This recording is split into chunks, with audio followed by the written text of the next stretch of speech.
Assalamualaikum everyone. Welcome back to my YouTube channel. I hope all you doing great. This is me, Dr. Aisha. I will guide you each and everything about Pak Army, Navy and Air Force test. May you all hard work and succeed in your goal. So let's start. First of all, computer setup. बहुत सारे बच्चे जब पाक army, navy या air force का test देने जाते हैं तो उनका टेस्ट कंप्यूटर पर होता है।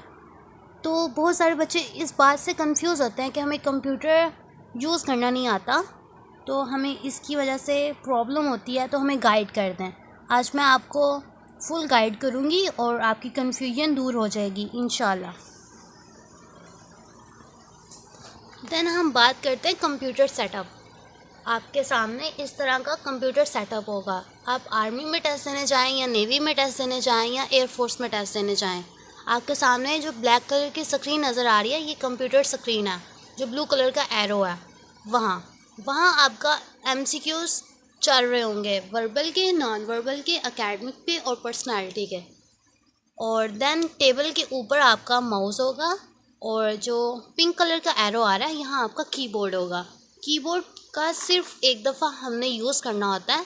जब हमने अप्लाई किया होता है तो हमें एक रजिस्ट्रेशन स्लिप मिलती है, जो कि हमने प्रिंट उसका लेकर अपना एग्ज़ाम सेंटर में लेकर जाना होता है और एग्ज़ाम सेंटर में उसकी वेरिफिकेशन होती है और देन हमें अलॉट कर दिया जाता है, रूम में भेज दिया जाता है। उसके बाद हमारा कंप्यूटर टेस्ट स्टार्ट हो जाता है। तो अपना रोल नंबर आईडी और एप्लीकेंट आईडी जस्ट वो लिखना होता है और कीबोर्ड का भी यूज़ मैं आपको नेक्स्ट गाइड करूँगी। इंशाल्लाह आपको फुल गाइडलाइन मिलेगी और मैं कुछ इम्पोर्टेंट पॉइंट्स भी आपसे डिस्कस करूँगी। अगर आप इन पॉइंट्स को फॉलो करें तो इंशाल्लाह आप सब कामयाब होंगे। देन हम बात करते हैं कीबोर्ड की। जैसा कि आपको सेकंड रो में जो रेड कलर का एरो आ रहा है वो है डैश बटन। जब आपने अपनी एप्लीकेंट आईडी या रोल नंबर लिखना होता है तो उसमें आपको डैश बटन यूज़ करना होता है, यानी 94 आगे डैश होगी और फिर आपका नेक्स्ट रोल नंबर लिखा होगा। तो सेकंड रो में थर्ड वाला बटन डैश बटन है। आई होप आपको समझ आ गई होगी। देन हम बात करते हैं न्यूमेरिकल कीज़ कौन सी होती हैं। जो सेकंड रो होती है वो न्यूमेरिकल कीज़ होती है और न्यूमेरिकल कीज़ 1 2 3 4 यानी काउंटिंग वाले कीज़ को न्यूमेरिकल कीज़ कहते हैं। और थर्ड वाला जो एरो आ रहा है वो ब्लू कलर का एरो आ रहा है, उसको कहते हैं अल्फ़ाबेट सीरीज़। अल्फ़ाबेट सीरीज़ में ये होता है कि आपके पास ABC, जैसे कि आप मेरा नेम है आयशा, तो आयशा कैपिटल लेटर लिखना होगा और AYESH लिखना होगा। तो हमें ये अल्फ़ाबेट यूज़ करने होंगे, तो हम थर्ड वाली रो यूज़ करेंगे। देन हम बात करते हैं कैपिटल लेटर्स। जैसे कि किसी भी नाम का फर्स्ट लेटर कैपिटल होता है तो हम कैप्स लॉक को क्लिक करेंगे, देन हम अपना कैपिटल लेटर लिखेंगे और देन फिर हम स्मॉल लेटर्स लिखेंगे और हमारा नेम लिखा जाएगा। आई होप आपको कीबोर्ड की समझ आ जाए।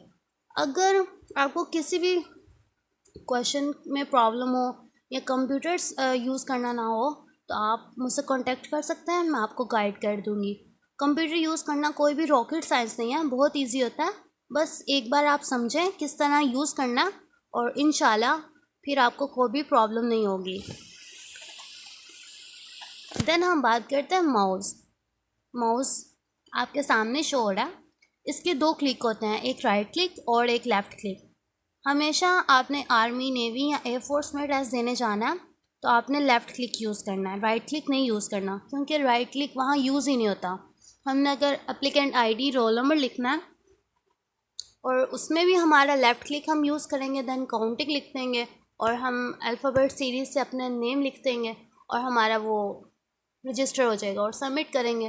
देन हमारे पास टेस्ट ओपन हो जाएगा और जैसे ही हम एमसीक्यूज़ कोई सॉल्व करेंगे, हमें ऑप्शन नंबर A करेक्ट लग रहा है या ऑप्शन नंबर B करेक्ट लग रहा है, तो हमने उस ऑप्शन के ऊपर अपना माउस ले जाना, जो एरो बना होगा माउस के साथ। आपको स्क्रीन पर एरो नजर आएगा और माउस आपने अपने हाथ में रखना और वहाँ आपने क्लिक करना, वो सिलेक्ट हो जाएगा, ग्रीन कलर का हो जाएगा। आपको पता चल जाएगा ये एमसीक्यू सिलेक्ट हो गया, तो बस वो लेफ़्ट क्लिक ही यूज़ करना। अगेन मैं आप सबको बता रही हूँ कि आपने अपने आर्मी में, नेवी में या एयरफोर्स में हमेशा लेफ़्ट क्लिक ही यूज़ करना, राइट क्लिक यूज़ नहीं होता। आई होप आपको माउस की भी समझ आ गई होगी। देन हम बात करते हैं एप्लीकेंट आईडी। जब आपने आर्मी में, नेवी में या एयरफोर्स में, वो मेल की वैकेंसी हो या फीमेल की वैकेंसी हो, आपने अप्लाई किया तो आपने एक आपको रजिस्ट्रेशन स्लिप मिलती है जो कि आपने अपने एग्ज़ाम सेंटर में लेके जानी होती है। और फिर एग्ज़ाम सेंटर में जो सर बैठे होते हैं, जहाँ जो ऑफिसर बैठे होते हैं, वो आपकी वेरिफिकेशन करते हैं। उस स्लिप पर आपको स्टैंप भी लगा कर देते हैं और कुछ चार्जेस भी आपको पे करने होते हैं। और देन आपको प्रोस्पेक्टर भी मिलता है आर्मी, नेवी और एयरफोर्स की तरफ से, जिस पे वैकेंसीज़ और डिटेल वगैरह लिखी होती है। तो ये आपकी वो रजिस्ट्रेशन स्लिप है।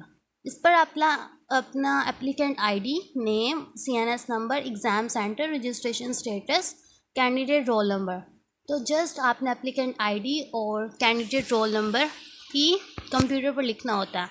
नेक्स्ट हम बात करते हैं किस तरह आपने लिखना है।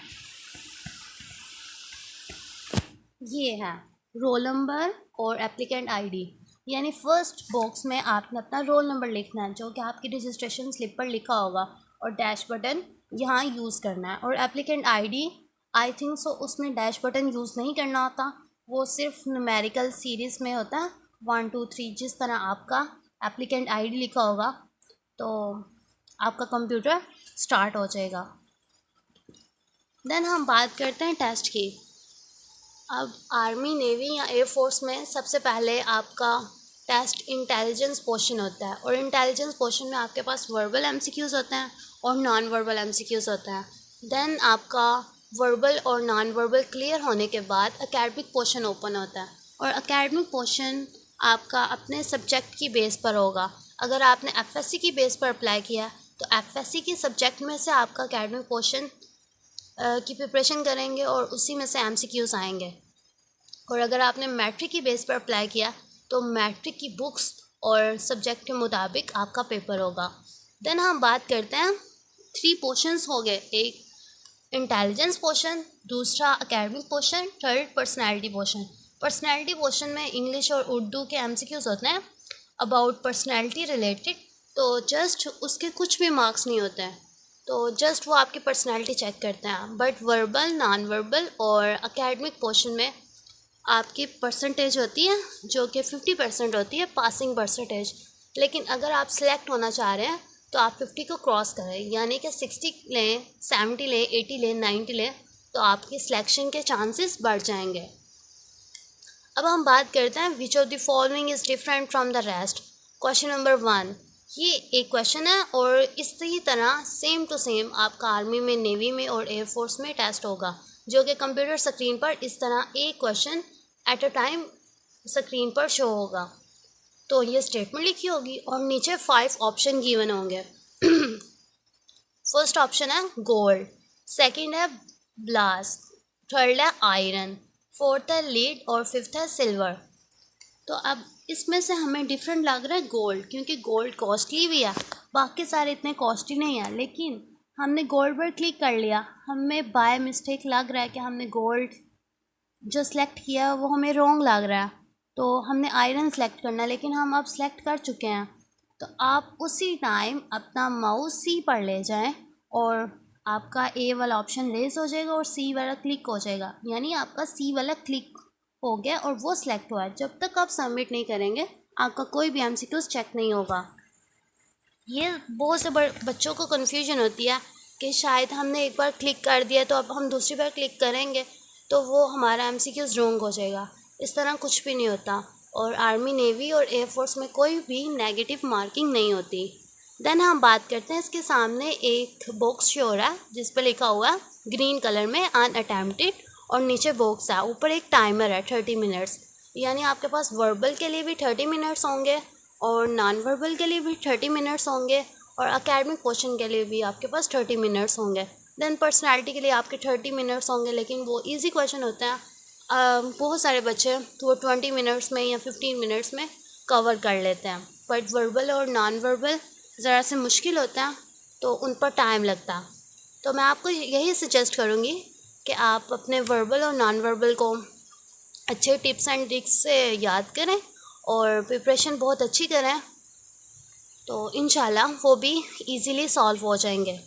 और अगर आपने कोई क्वेश्चन स्किप किया या नेक्स्ट कर दिया, वो स्किप हो गया, तो अनअटेम्प्ट है वो क्वेश्चन, तो वो इस बॉक्स में शो होगा नंबरिंग वाइज। जैसे कि आपने क्वेश्चन नंबर 1 पर है, तो आप क्वेश्चन नंबर 2 स्किप करके क्वेश्चन नंबर 3 पर चले गए हैं। क्वेश्चन नंबर 2 की स्टेटमेंट यहाँ लिखी होगी, यानी क्वेश्चन नंबर 2 का नंबर यहाँ लिखा होगा, स्टेटमेंट नहीं, सॉरी।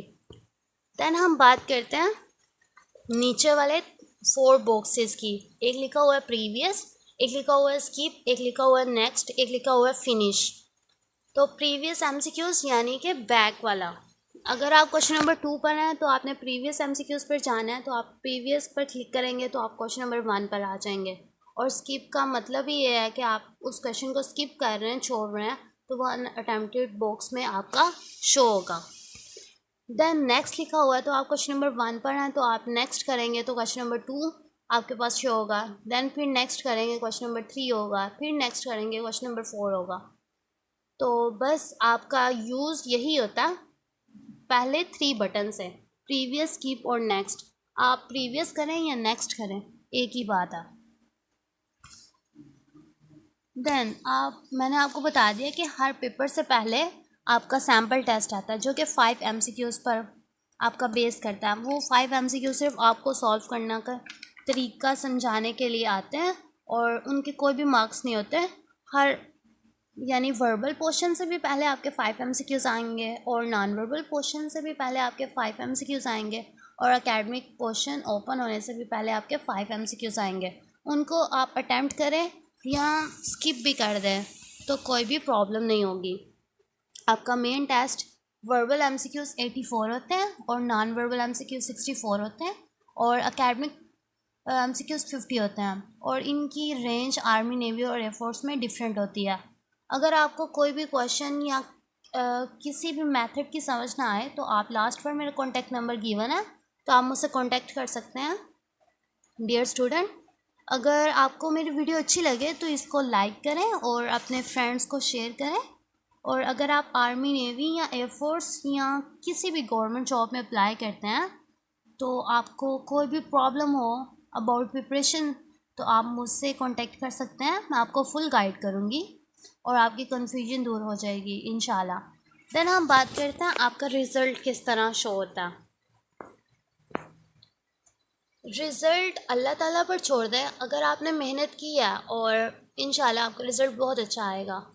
और अगर आपका मतलब नसीब यहाँ नहीं है, आर्मी, नेवी और एयरफोर्स में नहीं है, तो इंशाल्लाह आपको कोई गवर्नमेंट जॉब मिल जाएगी, या कोई और आपका बेहतरीन अल्लाह ताला ने हल निकाला होगा। तो हमेशा रिज़ल्ट अल्लाह ताला पर छोड़ देना चाहिए, हमें सिर्फ़ और सिर्फ मेहनत करनी चाहिए। तो देन आपके स्क्रीन पर लिखा होगा congratulation you have pass the test, यानी कि आपका टेस्ट क्लियर हो गया और आपने अपने टेस्ट को पास कर लिया। देन आपका मेडिकल होगा, इनिशियल मेडिकल, उसमें आपकी हाइट, वेट, आई सेट वगैरह बस ये चेक की जाती है। और देन आपका इंटरव्यू होगा, और इंटरव्यू में फ़ाइनल कैंडिडेट्स को सिलेक्ट करके उनकी लिस्ट भेजी जाती है सीएमएच में, और देन वो आपका फ़ाइनल मेडिकल लेती है सीएमएच। देन आपकी सिलेक्शन हो जाती है और फिर आप ज्वाइन करते हो। बस इतना सा प्रोसेस होता है आर्मी, नेवी और एयरफोर्स में ज्वाइनिंग का। For more information contact us on WhatsApp 032799963728। If you like my content please subscribe, like and share Ayesha forces preparation. Thanks for watching my video. अल्लाह हाफिज़।